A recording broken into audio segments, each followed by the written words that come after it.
Okay, let's begin. Good morning, everyone. Welcome to this panel. I'm Thomas Hostaba with NetZeroCities. I'm going to get that out of the way. And we're here to talk about affordable and sustainable housing. This session is part of the city's mission overall policy workstream. We have several themes that cut across many areas: policy, finance, climate city contracts, learning, etc. So this is one of the themes. And since we've started the city's mission and started engaging with the cities 4 years ago, affordable housing and housing affordability more broadly has emerged as a priority issue across Europe. And we're working very hard with the mission cities and mission-minded cities who are engaged with us in our work to advance different ideas for how to accelerate responding to the needs related to the housing affordability crisis that we're seeing emerge across Europe. Today, we're going to get both a sense of experience, a sense of direction in terms of how we're taking and working together with mission cities to empower them through climate city contracts and the implementation of their work, while also trying to develop evidence-based examples that can feed into European and national policy making processes. As I mentioned, this is a big topic in Europe's agenda right now, and it's really emerged in the last 2 years as a critical need. In the mission cities context, linking housing affordability and developing more affordable housing really blends very well with our work to help cities decarbonize and accelerate their energy transition. We're going to talk about some of the ways we do that and the competencies that cities have been developing around policy innovation, around project development and finance innovation, and engaging citizens and stakeholders in that effort. This session is not a standalone event just to talk about affordable and sustainable housing. It is part of a bigger policy lab process that's been designed a bit as a sprint to be responsive and work with a sense of urgency to feed input into these various policy processes, as well as to work together with cities to develop strategies that they can implement together. We've had a number of sessions building up to this. We've developed some briefing documents which are available for folks to read if you have not already. And today we build on specifically an online policy lab session that was held 3 weeks ago, which brought together city representatives and leadership from DG Enter policy officers to look at the first pillar of the European Affordable Housing Plan. For those who have not read it, it's a very strong document that outlines a lot of actions that we're seeking to move forward on. And that online lab focused on actions around one-stop shops, energy communities, and neighborhood regeneration. Today, we're going to focus on the third element, neighborhood regeneration. It's a choice that we made, not to exclude the others, but to go deeper into this particular area and this particular topic so that we can get quite specific about ways to move forward.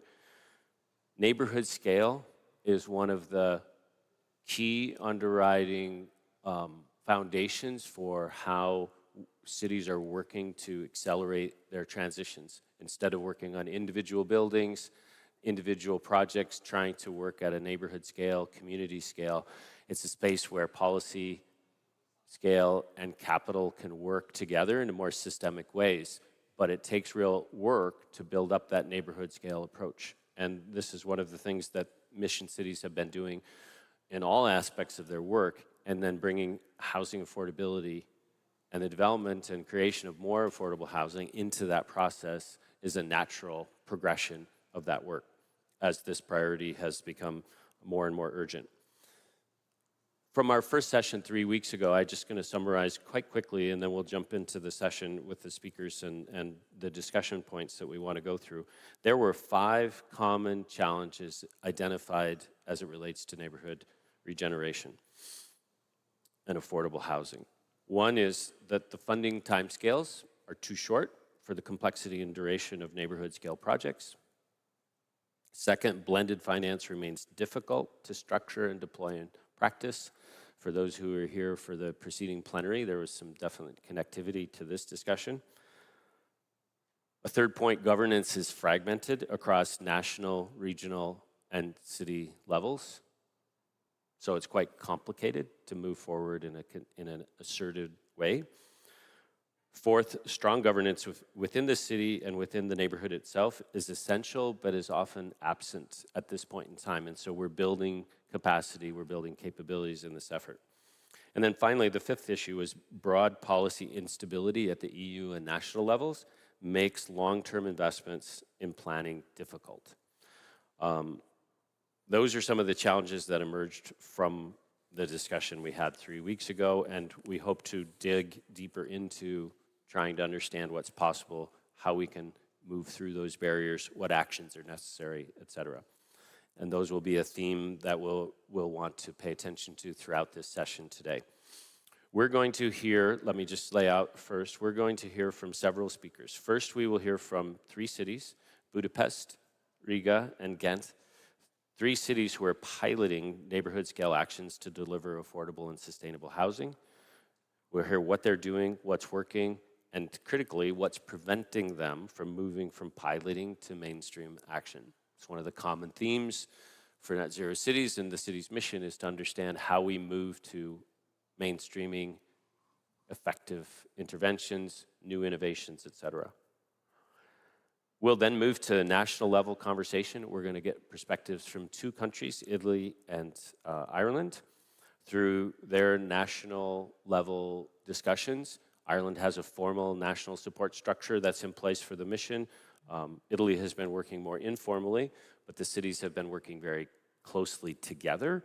And so we'll look forward to hearing from them about how that work is connecting housing affordability issues with the city's mission, and explore particularly the question around how national governments who hold a lot of responsibility around housing policy, regulation, finance are working across Europe.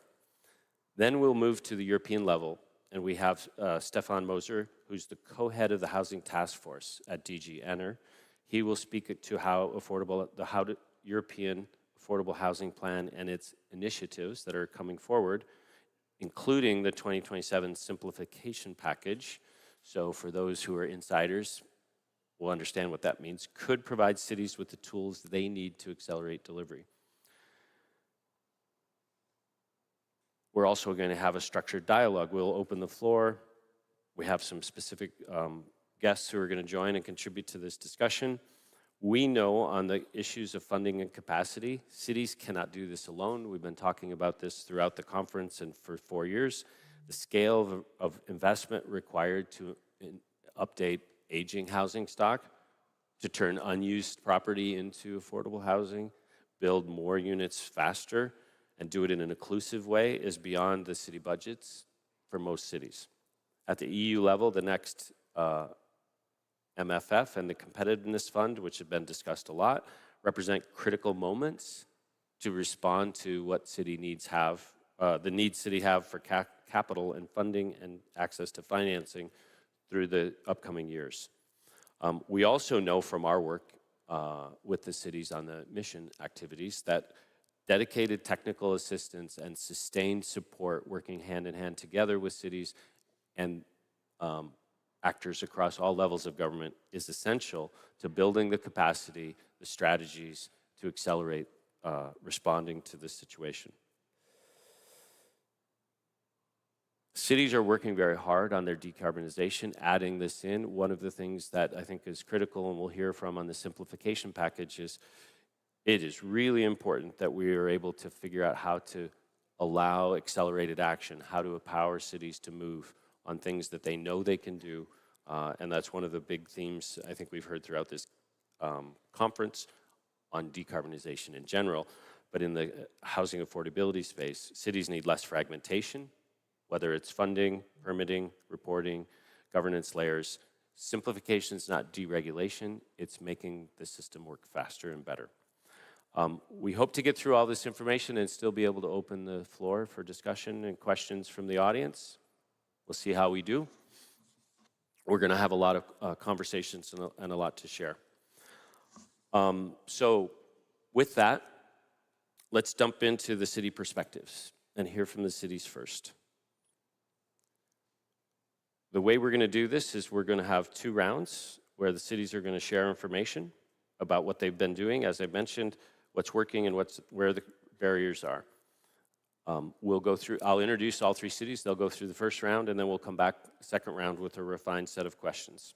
So in the first round, how central is neighborhood regeneration to your city's climate neutrality path, whether in the CCC Climate City contract context or more broadly?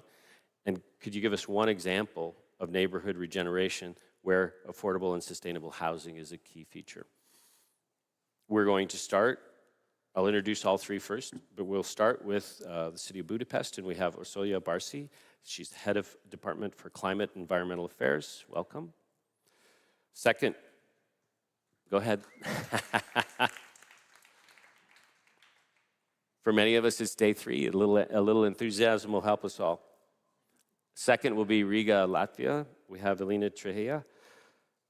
Probably didn't do that right. Head of the Housing and Environment Committee.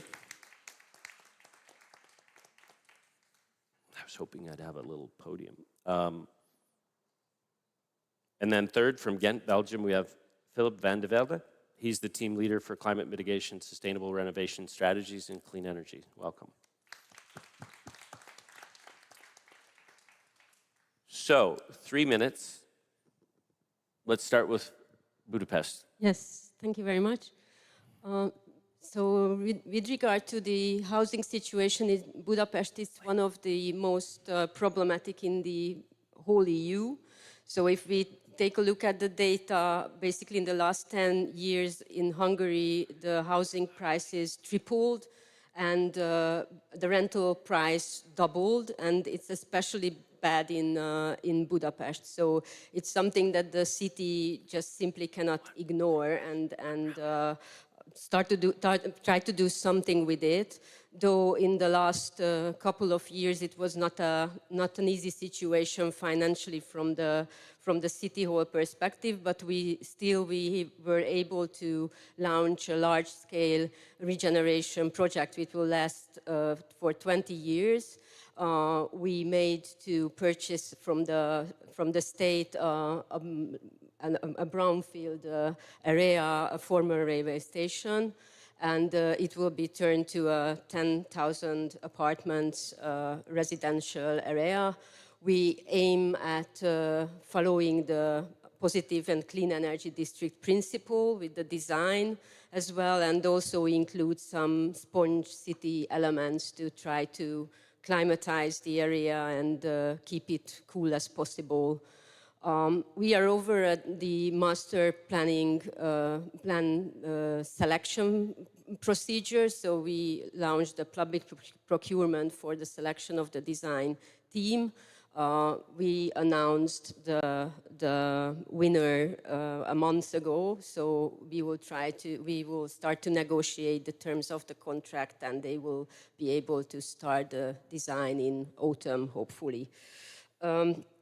We also study and try to include some community-led and cooperative housing models within this development. It will have several stages, so it's a very long project, but it will have a large impact, hopefully, to the city's life. As I said, the climate adaptation perspective is also very important. We try to keep the air corridor there as it is, and preserve and have a large park also around the new neighborhood.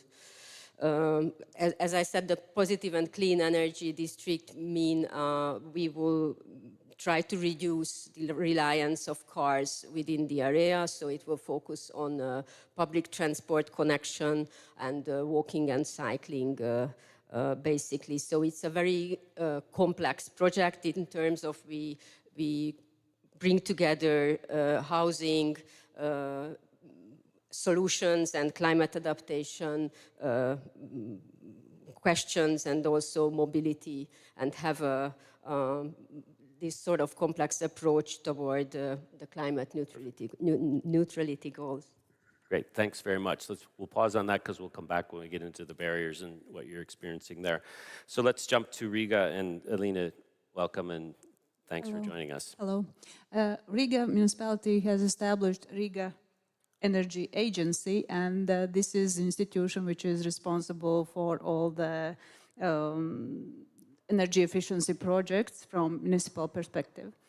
So we have introduced also this neighborhood regeneration project, and 1,600 applications were received for testing neighborhood these possibilities to renovate on a quarter base. But unfortunately, requirements were rather high, so only few were accepted. So we have started one project, and with just 3 buildings and 220 apartments. But the process is really very, very long. And the problems and obstacles, the main obstacle is fragmented ownership.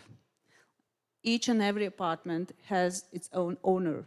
And even the land under the buildings is partially owned by the owner of the apartment. So neighborhood projects they are very time consuming, really heavy projects to receive, to find the compromise decisions.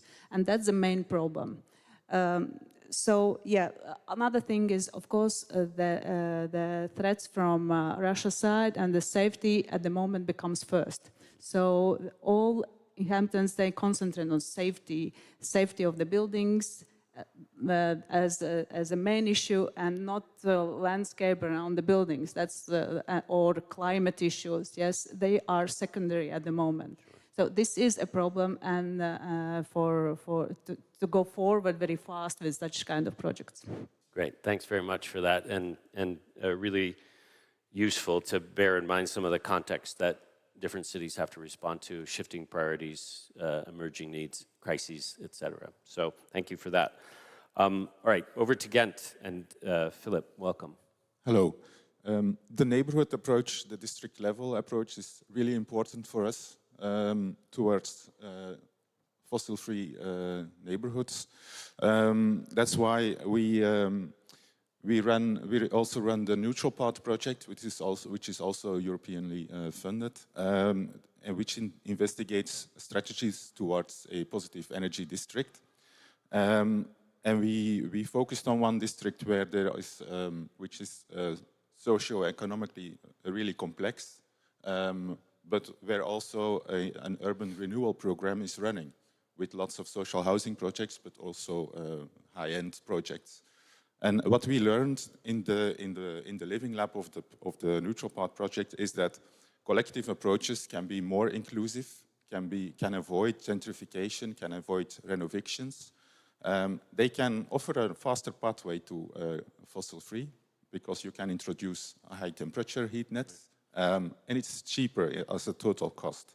Now, it all depends on the willingness of the people to participate in those projects, because also with us, it is mostly ownership that is very diverse. And you need the residents, the homeowners, to renovate and to participate. Now, on a local level, we only have the one-stop shop, which is well developed in giving advice and assistance to renovate.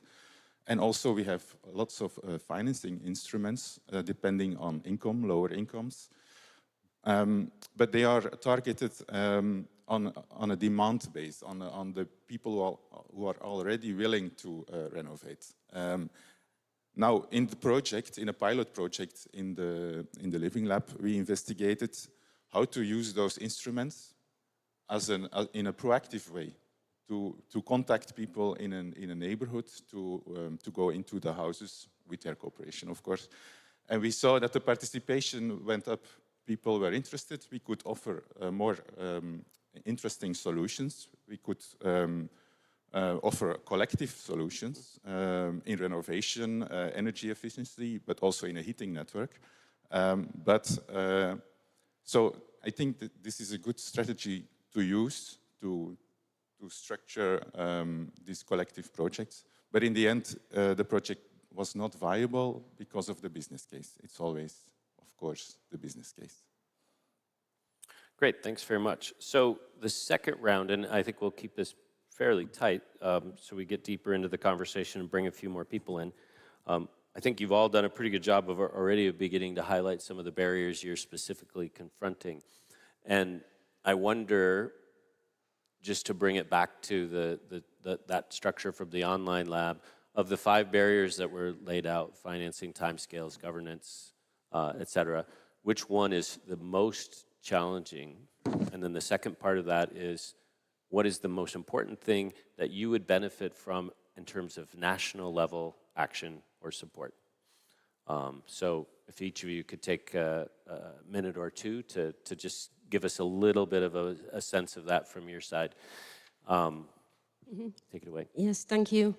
I think I would emphasize the policy stability and accountable access to resources from the citizen side. So we see in renovation programs that these households has to calculate and make their own business decision, which cannot be done in a very changing environment. So it's very important to provide continuously funding available for them. We carried out a survey for understanding more the demand for renovation instruments, and what we found that funding is one side, but more important is the technical knowledge that we are in the same situation, I think, in Central Eastern Europe, that these condominiums are very fragmentedly owned. So each and every household has to understand the technical details of design and renovation. That's simply not possible. So we have to provide them some sort of assistance. And that's why we also set up an available instrument for panel, so this industrially built buildings renovation program. And in the first phase, the energy audit is provided by the city for free, basically. So their first step is done by a professional body owned by the city and provided the condominiums with these designs and technical knowledge, which I think very important when we started this program to have a continuously available instrument for them. And we hope that we can utilize some EU funds as well to scale this up in the near future. Perfect, thank you so much. If I need to say one problem, then it is solvency or ability to take additional financial obligations. This is the main issue, because if you want to characterize people who live in Soviet time built apartment buildings, the 30 to 50% of them are low or below middle income people. So we need continuous financial funding, cheap money, but continuous. We need to avoid boom and recession periods for construction sector. Yeah? So because it inflates the prices when the funds are available, and also people then are in grant waiting mode. They're waiting for the next EU funding, and then they postpone the decisions what they need to do regarding installation, and etc., etc. So we are really waiting for a social climate fund. We expect that we could use this funding for low-income people to cover monthly payments for renovation projects, and etc. That we need. All right, thanks very much. Very clear. Philip, over to you.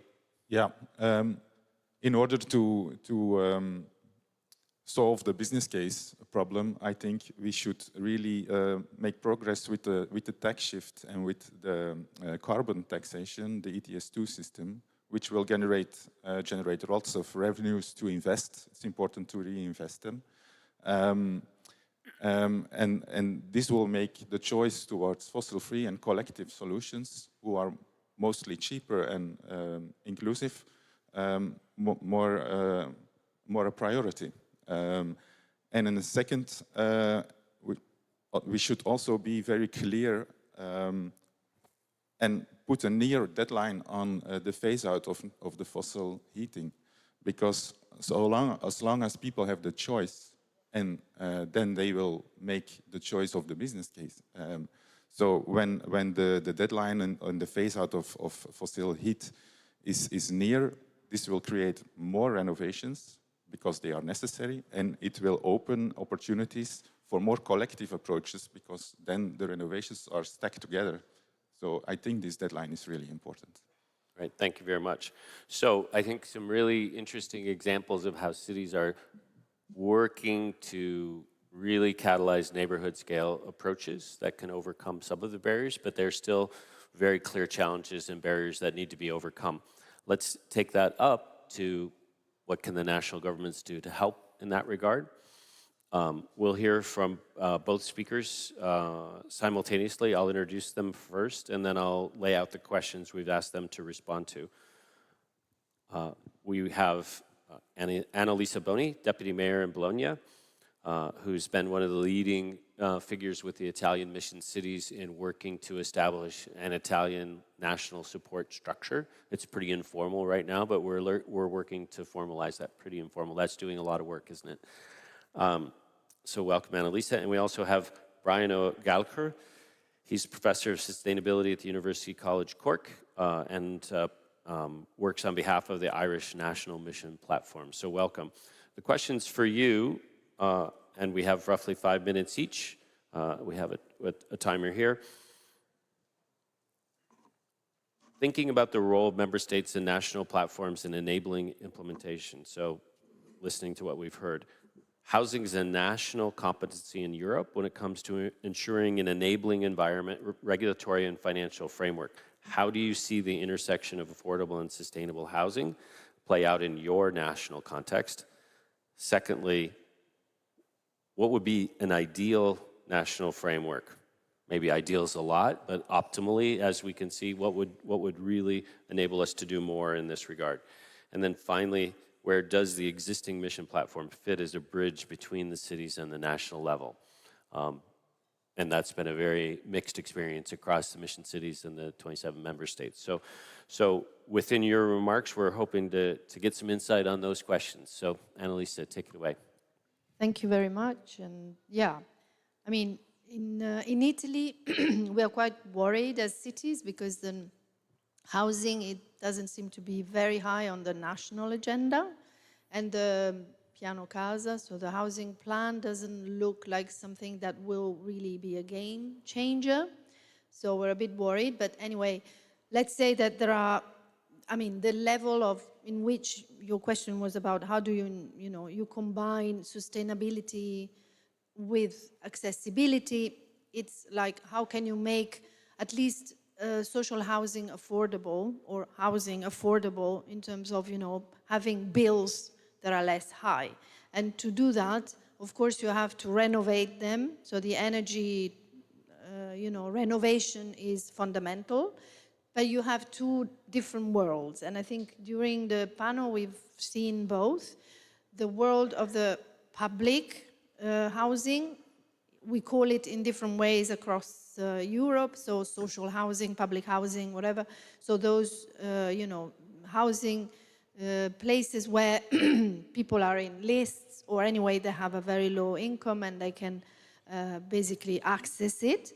And, sometimes they end up paying more in bills than in rent, which is paradoxical.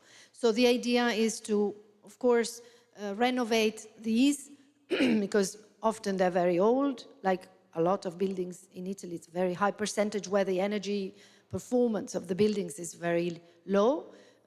It's really about renovating them first. So as a big priority for the public sector has been this. And in the past, I have to say, with the previous government, we had a bonus, 110 it was called, bonus, which allowed to do, at least in Bologna, 20% of our public social housing stock was renovated, which is not small. It's an important part. So that part was done, is being completed. And of course, the recovery fund has helped, like also structural funds. So we've done a huge amount of work on restructuring social housing. And that, I have to say, European funding plus the incentives of the 110 has really helped. Now, on the other side is, I mean, the majority of the stock is not public housing, is private housing. And in Italy is mainly around condominiums, as you know, you mentioned. And that's really the challenge. I think it's the challenge for many countries because the property is fragmented. And so nationally, there isn't a real solution at the moment because you don't have an incentive like the one that I mentioned, which was used both for the public and the private. And you don't have a policy at the national level that can actually help.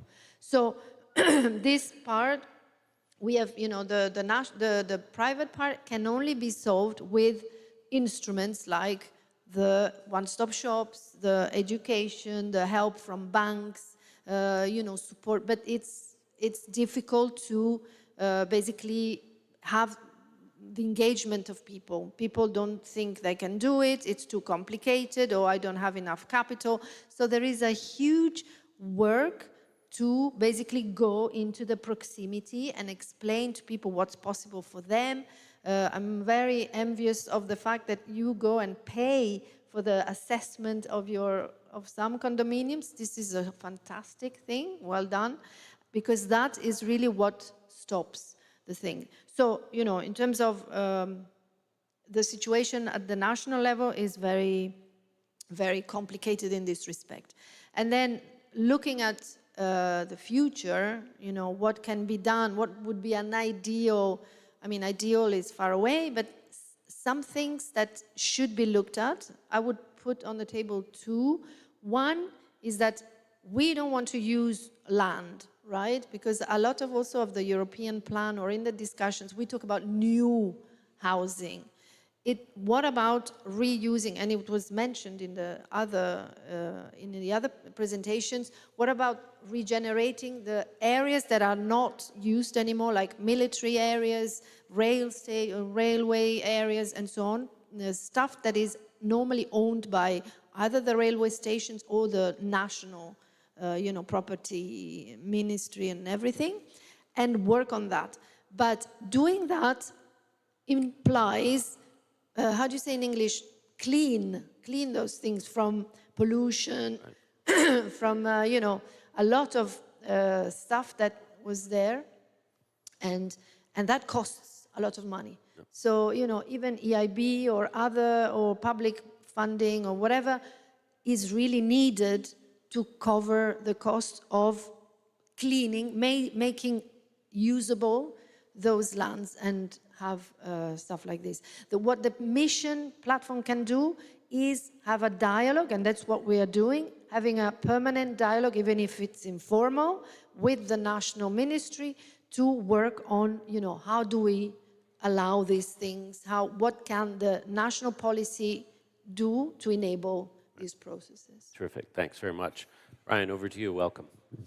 Thank you, and I'm delighted to be here. Good morning. What I've learned in the last couple of days is that we've actually made some more achievements in Ireland than I realised when I hear of some of the challenges in other places. It's not that we have it all solved, but there's some interesting learnings from me about what we've done well. One is we've established formally a national mission platform, which isn't the case in other places, as we've just heard. And as well as working in the university, I have the privilege of being asked by the Minister for Climate to co-chair that national platform with the senior civil servant, which was an interesting model to have a civil servant and an academic as co-chair of it. I'd like to make some points about context, the challenges, the mirror group, and some of our success stories briefly. So in terms of context, Ireland is quite centralised in terms of policy, so the national policy decisions around housing are made nationally. And then there's an expectation at local level of delivery, and that can create a tension in terms of the decision, where the decision making happens and the expectations that are there. Local authorities have a responsibility for some of the social housing, the local authority owned housing. Another contextual point is that there's a tension at the moment in Ireland between building new houses and retrofitting existing houses, because we have this tension is probably everywhere, but we have a particularly stark housing crisis at the moment. We don't have enough houses to meet the needs of our population, and that stretches resources towards the building of new houses, which are sustainable in terms of we have very strong building regulations. So the real challenge in terms of the emissions is the existing housing stock. In terms of some of the challenges facing the cities, some are shared in terms of what we heard already. The resources available for the local authorities to upgrade their own housing stock, so that part of the social housing. And also then, how do the cities mobilise the private housing stock in terms of accelerating decarbonisation there? Now, in contrast to what we heard earlier, the policy stability that was mentioned, I think, by Budapest, we're fortunate in Ireland that we have alignment between a really strong climate policy at national level that complements what the mission cities are trying to do. And that's strong. The timing of that came in 2021 with new legislation in Ireland. It was introduced by our former minister, Eamon Ryan, who now sits as the chair of the European Commission Housing Advisory Board. So he feeds into the task force in that way at a European level. But put in place very strong national climate policy framework that then supports that alignment for the cities. We also have a recycling of our carbon tax to support upgrading of low-income homes. So that was also mentioned, and that's something that we have cracked. The funding challenge we haven't cracked fully, and that's a shared one, and that's one that we always come back to in terms of the National Mirror Group. The other challenge we face is within the Mirror Group is persuading the government departments to specifically support the mission cities, because they're more used to providing support across all the local authorities or across all the cities. So having specific targeted supports for the mission cities, that's taken a while for us to kind of socialize that it's beneficial at a national level, because if we can, through the mission cities, accelerate climate action in some of the cities, right, that helps really mobilize the national efforts. And it's taken us a while to build trust and to bring the Mirror Group to that shared collective perspective, which is where we're at now. So we're on the cusp of something, I think, really exciting. In terms of the four successes that I wanted to pick out, one was recently the Department of Climate, Energy and the Environment allocated €2 million directly to the mission cities. And this kind of paves the way, or shows that government departments can provide specific supports for the mission cities, and it doesn't have to be spread across all cities. The second one is changes we've enabled through the Department of Housing, who provide the supports for local authority housing retrofits. And just to give one example, in the case of Cork, where I'm from, the initial allocation in 2025 was for 116 houses to be retrofit. In 2026, it increased to 175. So that's a 51% increase. And it's not enough. The city is looking for more, but it just shows that there is that mobilization coming through the Mirror Group. And the third change is, now this is a change nationally that helps all, but including the mission cities, and this is increased of funding availability for social housing retrofitting that's not owned by the local authorities, it's owned by housing, approved housing bodies. And that again is a further accelerator. And the final one, which is one we haven't cracked but we're working on, and I would welcome any guidance from anyone, who's the regulatory sandbox. That's one I think that has a real potential to unlock. So we'd really welcome in our mirror group any perspectives from other mirror groups or indeed from other cities who've cracked that nut. But they're I think we're on the cusp of something really exciting.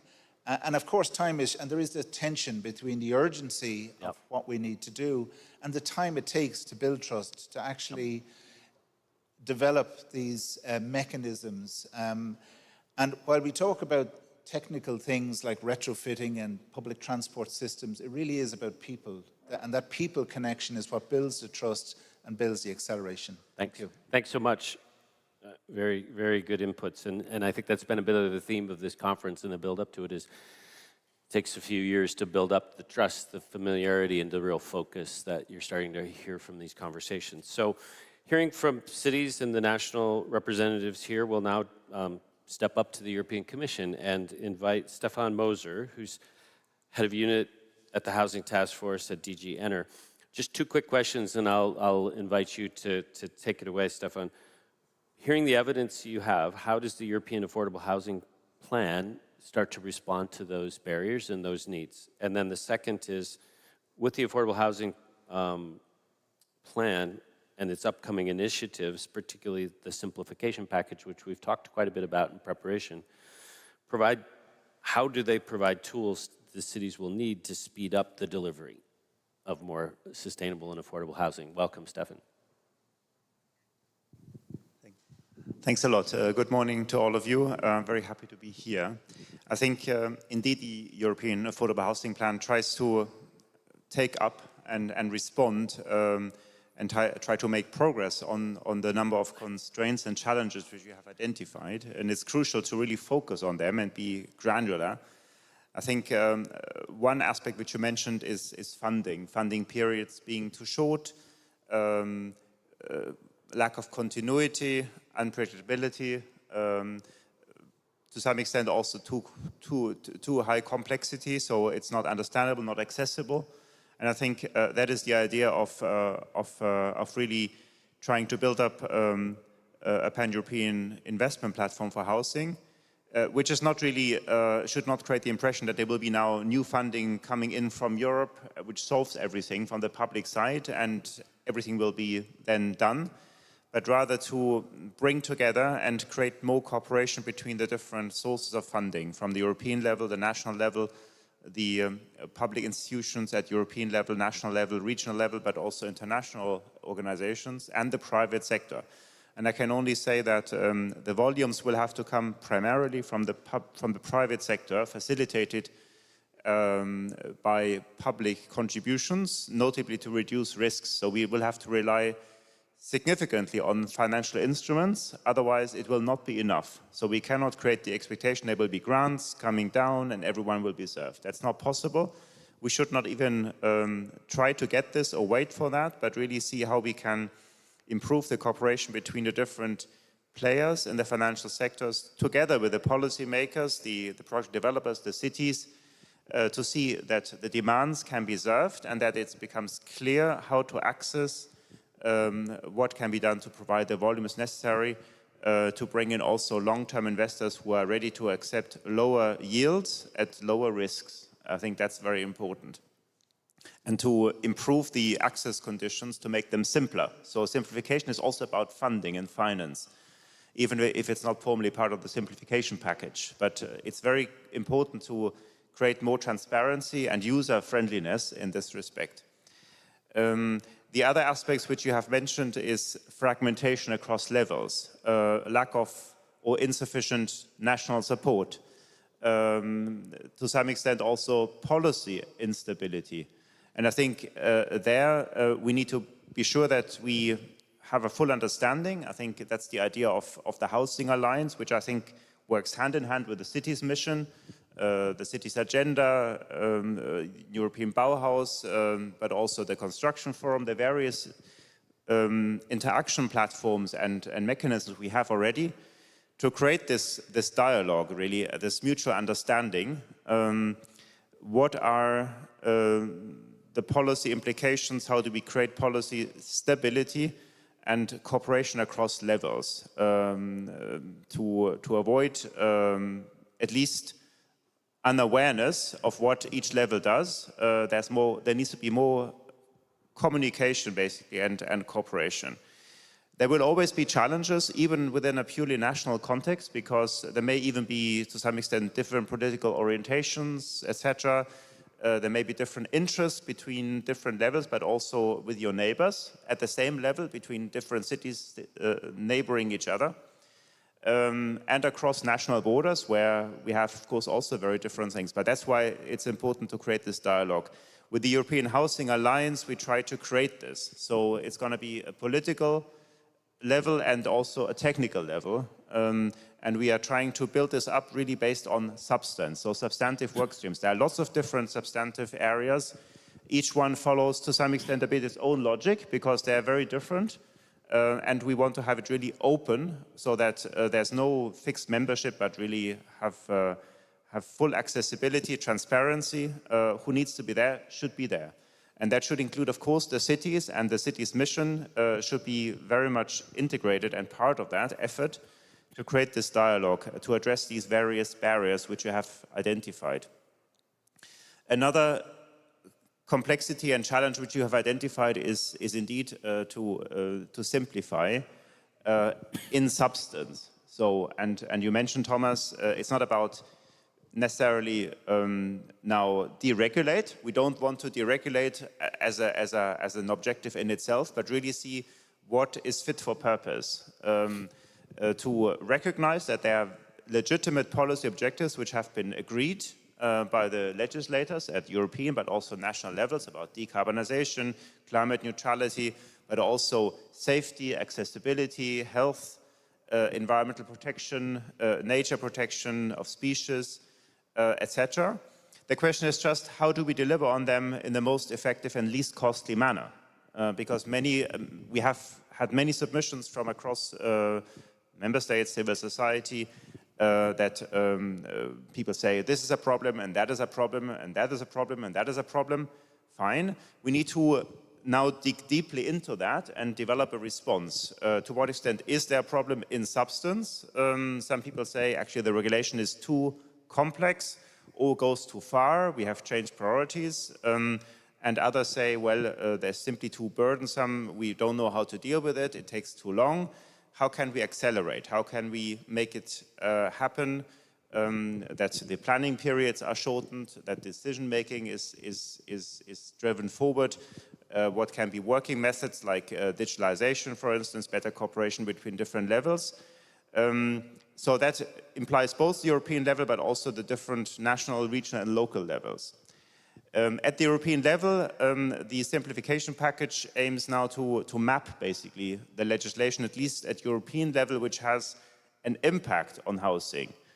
So that's the first step, mapping, to know what is there actually, what people think about it.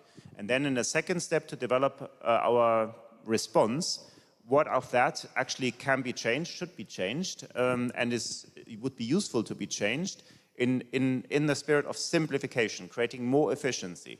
Where it comes to substantive content of rules, the housing simplification package, in my opinion, cannot deal with that, because it would require the intrinsic logic, for instance, of environmental or energy or climate or internal market or financial stability regulation, which you cannot do in a cross-cutting manner. But you have to do that within the context of the reviews, which are scheduled already for each piece of legislation every several years. You need to take stock, what works, what doesn't work, but it can already be accounted for. It can already be mentioned, at least as part of the housing simplification package, that this is an issue which should be looked at in a more specific work stream when it comes to the review of a particular field of legislation. So that, I think, is a responsibility which we have also accepted, that we respond by mid-next year. What is the simplification potential which we see, and possibly also improvement of regulation in the future, which could lead to real improvements. For that, we have consultations, which will still also be held. We would be very grateful for concrete input, what works, what doesn't work.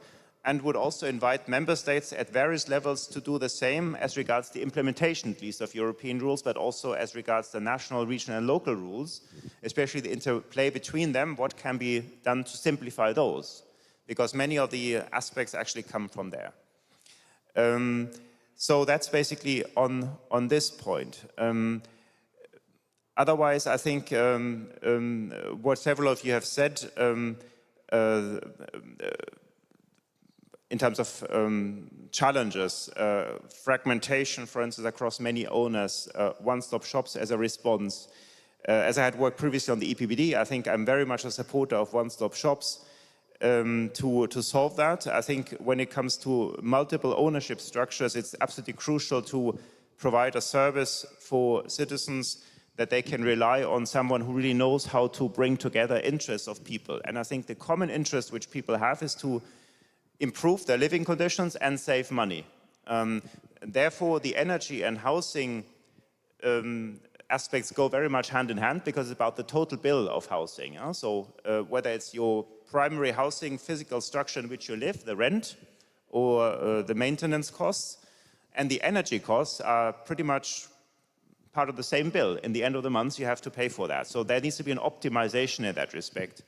And I think that is the argument why people can really get convinced and get interested to subscribe to it. And it needs to be made as easy as possible. I think there you have made very good experiences in various cities in Ghent, and I think and in many other places where we have to promote further the good practices, what makes it happen, where people can be convinced that even in complex multi-ownership structures, citizens will actually go along. And I think that is probably the most important challenge which we have in the housing stock. The built environment, regeneration of neighborhoods, not so much the new constructions, but the working with the built environment which exists already and deal with lots of people who have partly different interests, but also converging interests, notably when it comes to quality and saving costs for the future.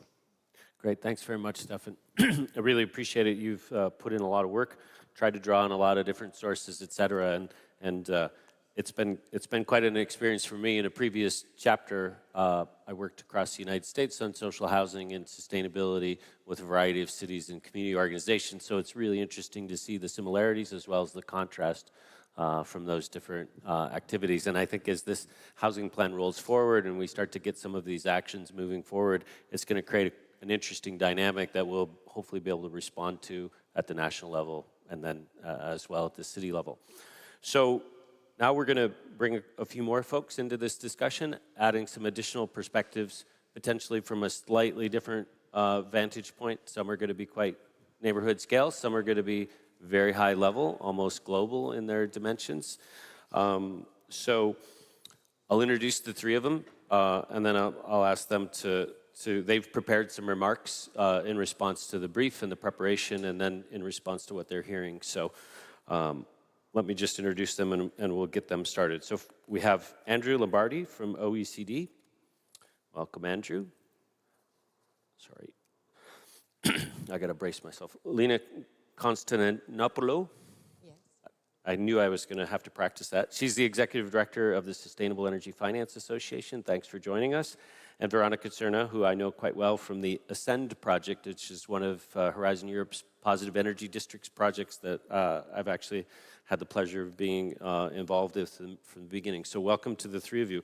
I'm going to ask Andrew to start with your remarks, and I'm just going to walk behind you and coordinate with the host on transition because we started a little late. I don't want to distract you, so I'll just quietly sneak back and I'll be back in a minute. So take it away.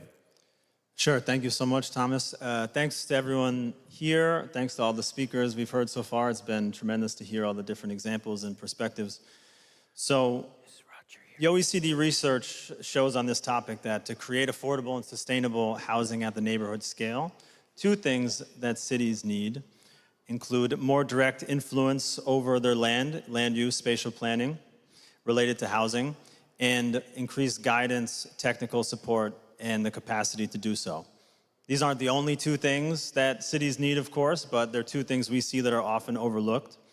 So on the first topic, national governments, we heard a little bit about this already from the national governments. They can empower municipalities to address housing issues by linking housing policy more concretely to spatial planning and land use policies. For instance, we've seen that active land policy can help cities acquire, adjust, and develop land for affordable housing, including on existing sites and brownfield sites. I think Budapest and Bologna already made a reference to that. We've also seen that some cities can put affordable housing zones, dedicated zones for affordable housing development in their local spatial plans, which is an opportunity to fast-track development and smoothen these issues we've talked about, the barriers or fragmented administrative issues that prevent cities from doing these types of things. And also, cities can use zoning and permitting to promote urban regeneration and renovations, including around energy efficiency and sustainability, and use the same zoning and permitting tools to discourage new development if it's not necessary, if there's land to be developed. A lot of these recommendations I'm mentioning come from our series of case studies we've done at the OECD, helping regions adapt to demographic change, which was supported by the European Commission. There was 10 of them. 5 of them were launched last year, and 5 more will be launched in a few weeks. And this really helps this first issue really helps link land use and housing policy to limit urban sprawl. So there's a bigger picture, sustainable issue. It's not just about creating affordable housing alone. But in addition, vertical coordination is key because cities cannot make all these adjustments themselves. Increased coordination between national, regional, and local levels looks different sometimes. It may look like national governments updating their spatial planning frameworks or their housing strategies to empower local governments to leverage their land for housing. It may also look like national and local governments working together to address housing vacancies in cities or vacant plots, short-term rentals, secondary housing, abandoned buildings, abandoned land. This can be done, we've seen it done in different countries differently. Might be done through taxation, might be done through coordinating on enforcement, and in other cases there are state agencies that renovate and rent these units via private owners, passing the payments on to the private owners. But another crucial aspect of vertical coordination, which is often ignored, we find, is the capacity building and the technical support. Our colleague from Budapest mentioned something about this earlier. So usually when I go into the field and interview national governments or people from ministries, they say they're investing in capacity building with municipalities on housing and spatial planning. But when I push them on that a bit, they basically tell me they've made money available and there's incentives, but few municipalities are actually taking advantage of these opportunities. Then I interview municipalities from the same country, and they say that they want to update their spatial plans and their housing strategies, and they want to use the funds available, but they don't know how to apply, or they don't have the staff capacity or the expertise to do so. So a lot of times we see that the will is there, and even the money is there in theory, but cities still need help. So municipalities often need guidance, training, and technical support to comply with new requirements, such as updating spatial plans or drafting local housing strategies. They also need support to negotiate with private developers. Sometimes this is a big mismatch. And they also need help to access available funding. So the OECD, again, has included these recommendations in multiple studies we've done, supported by the European Commission again, this time on promoting affordable housing policy. We did one on concerning the Czech Republic, which was published last year, and we're working on one with Croatia that'll come out this year. And I'll just finish by giving a really tangible example of this that I only learned of on Wednesday at the City Dive, which I'm really glad I did, not only because it was a great way to see Torino, even though it was like 38 degrees, but I also got to learn from a colleague from Poland that Polish cities are eligible for European funds for Eastern Poland, which apparently can be used for blue and green infrastructure and for preparing urban adaptation plans.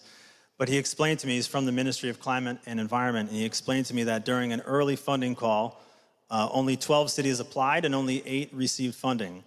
But since then, the ministry began sending staff members out to meet with cities, providing them with support on how to apply and providing workshops to walk them through the process.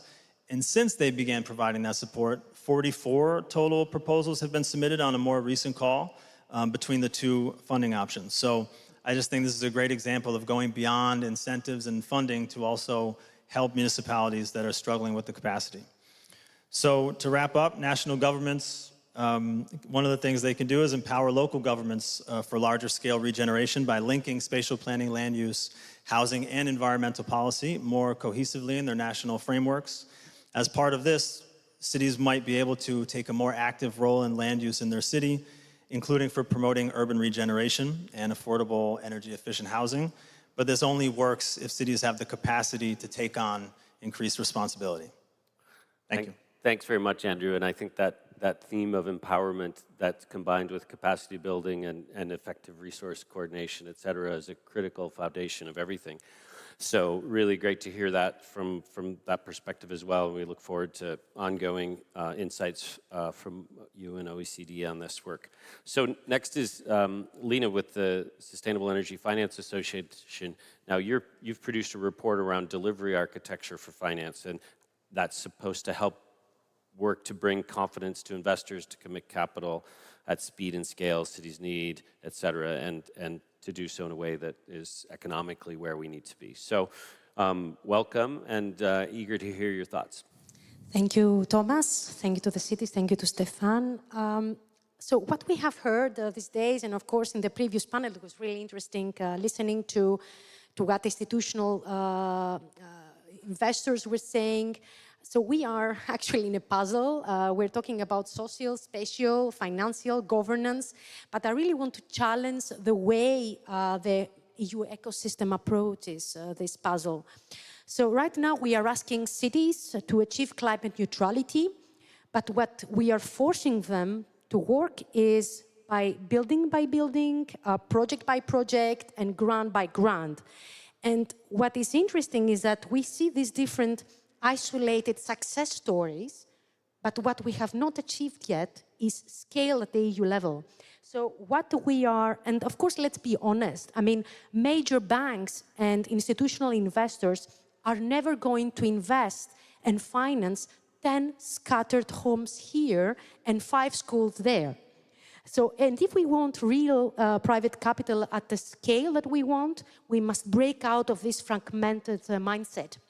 That is why, together with our ecosystem, the Sustainable Energy Finance ecosystem, which includes both public and private stakeholders working to bridge the gap between project and finance, we have launched the delivery architecture. So the delivery architecture is a voluntary operational framework that is there to link scattered, fragmented systems and that can translate targets in an operational and financial language. So right now, what we saw in the 2 slides in the previous panel, so what we are trying to achieve is 1, it's an architecture that speaks financial language, and 2, it can work across different types of political cycles. So, and right now, what this delivery architecture works is around 5 functions. And we're not talking about roles, we're talking about functions. Functions like policy, regulatory signals, the political stability that you were discussing before. We're talking about aggregation. We were talking about pipelines.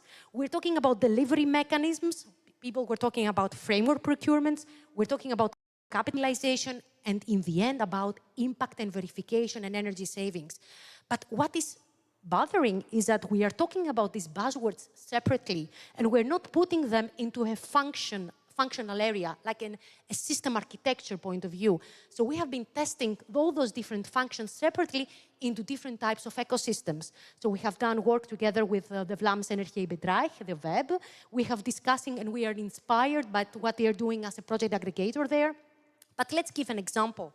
So imagine a district having 50 social housing blocks, 100 private multifamily buildings, 5 local schools. What we are saying under the delivery architecture, where the financial investors can understand, is that city stops managing this as separated, as isolated grants. We're talking about plugging the whole entire neighborhood into a single synchronized operational journey. Now, the program aggregation part is the most important. We're talking about one-stop shops, But again, one-stop shops have limited capacity. They're only there just to give advice, but they're not linked to the financial capital needed. So we just need not just a one-stop shop, we need a finance-backed one-stop shop.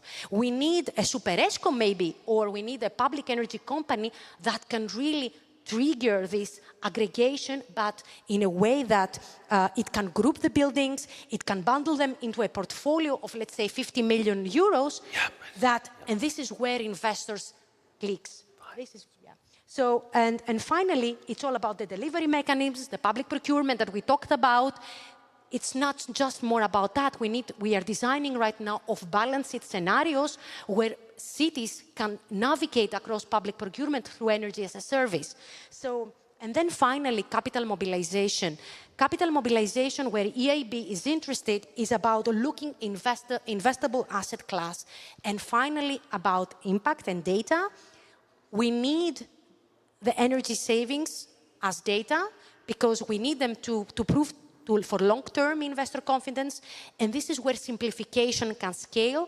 It can help fragmentation and simplification, and we are really encouraging the European Commission and, of course, the cities to launch more pilot programs, testing the delivery architecture, and bringing more the isolated success stories in an EU model scalable into the ground. Thank you. Thanks very much. And I'm just going to give folks an update because the plenary here will start at 12:15. So we'll go another 5 minutes, close off and get out of the way, but make sure we give Veronica some space to share her remarks. We heard from 3 cities describing this tension between neighborhood generation at scale, that ambition, and still protecting vulnerable residents and assuring we're not creating conditions of displacement and increasing burdens, right? From the work that you're seeing in positive energy districts, and Ascend in particular, what are you seeing there around that tension, and what can be done there that can help to resolve tension like that? Thank you very much. Good afternoon, everyone. Thank you for being here. I'm here to represent 8 cities of the Ascend project, but I'm going to focus more on 2 examples of Porto and Lyon. In Ascend, we talk about scaling by design. So we don't only talk about the pilot project in the individual district that we have within the specific 5 years to develop, but also how do we actually scale it. I've selected 2 specific examples because Porto is operating one district in Ascend that has both municipal buildings of mixed use, everything from schools to public buildings to social housing. And there they have actually created a renewable energy community that they are operating, and they are able to use the surplus from the public buildings for the social housing to actually provide them with more than 30% of savings on their energy bills. Which is one of the delivery models of how they can actually do that. And now they are planning on scaling that up to 50 different districts across Porto under the same system. On the other hand, in Lyon, we have a different delivery and a different financing model. We have a city-specific vehicle, SPL Lyon Confluence. It's a different district, it's a different type of financing. The SPL Lyon Confluence actually owns the land and profits from making either sales or rental of the land and of selling it to the developers. By owning the land, 80% comes from this kind of financing and only 20% from any kind of public funds. And they are able to actually set rules on what is going to be built on the land, under which environmental, social, housing standards, etc. And therefore create the perfect positive energy district within that area. And right now they have implemented a small energy community within the SPL Confluence that is going to be then paired up with another district within Lyon and developed there. So do I think it works? Yes, it works. It works on the district scale. You need to have the right orchestration and you need to have the financing that does not only depend on the grants. Perfect. Thanks so much. So we're just going to wrap up here. Interest of time, I just want to say 3 quick things. We've heard from a variety of perspectives.